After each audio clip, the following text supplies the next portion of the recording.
Time and time again, studios try to capture the magic of video games. Time and time again, they fail miserably. Unless if they're about the genre as a whole and not a specific video game. I am bad, and that's good. I will never be good, and that's not bad.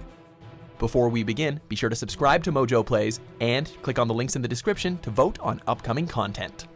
At best, video game movies garner responses of, it's not horrible, and this is a great guilty pleasure film, or that was fun but cheesy fun.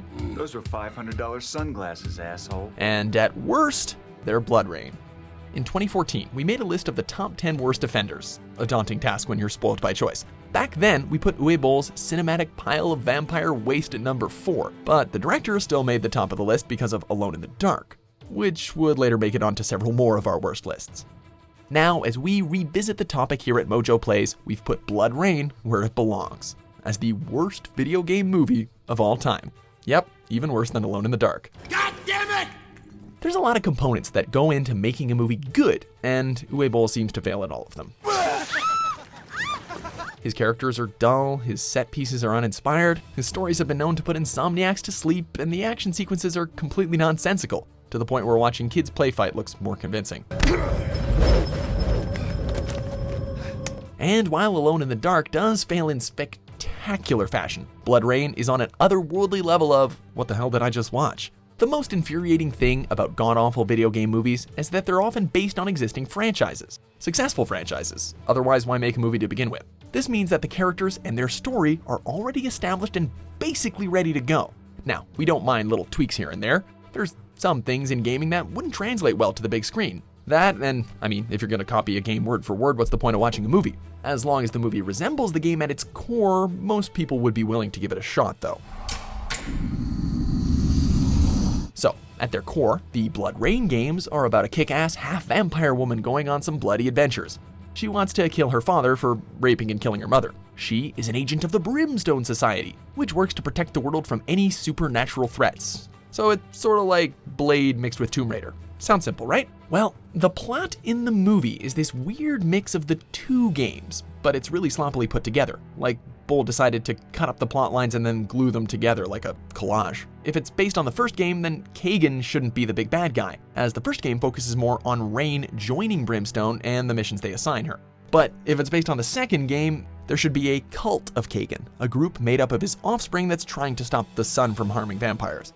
They serve as major antagonists because Kagan's been playing dead, so Rain's been killing off her siblings for decades. One at a time, all across the world for 70 years.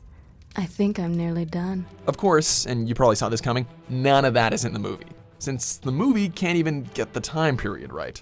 So the plot's a mess, but we do at least get the conflict with Brimstone, a group that rids the world of inhuman creatures, recruiting a Dampier? Nope. Not only does recruiting Rain feel like an afterthought instead of a top priority, Rain also has one of the most awkward random sex scenes in the history with one of the, agents? Nothing screams eroticism like banging a guy you just talked to about your raped and killed mother.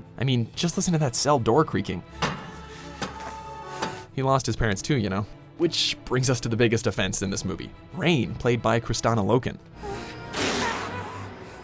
We give the plot a smidgen of a pass if Rain was as snarky and kick-ass as she was in her video games.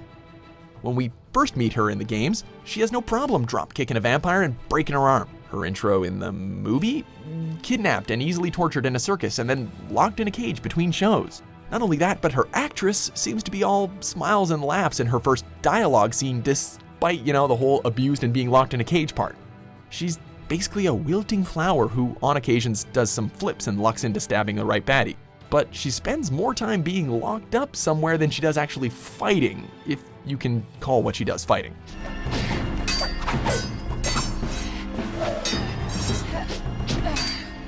You gotta remember, when this came out, there weren't that many female leads in pop culture compared to their male counterparts, so this performance is both insulting and frustrating.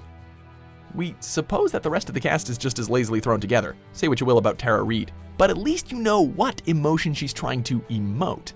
It says once you make it down here alive, you're already dead.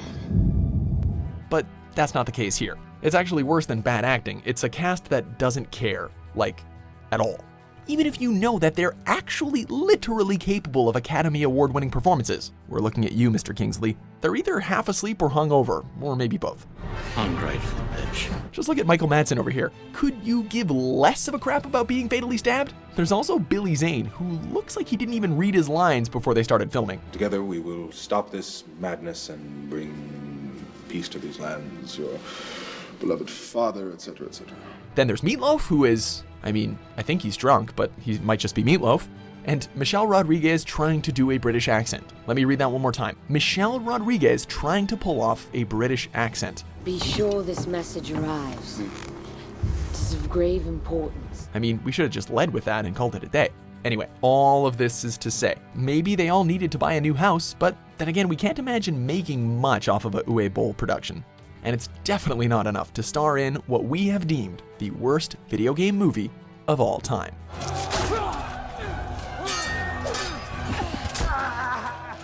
Thanks for watching Mojo Plays. Be sure to subscribe and click on the link in the description below to check out our suggestion page and vote on what content you'd like to see us cover next.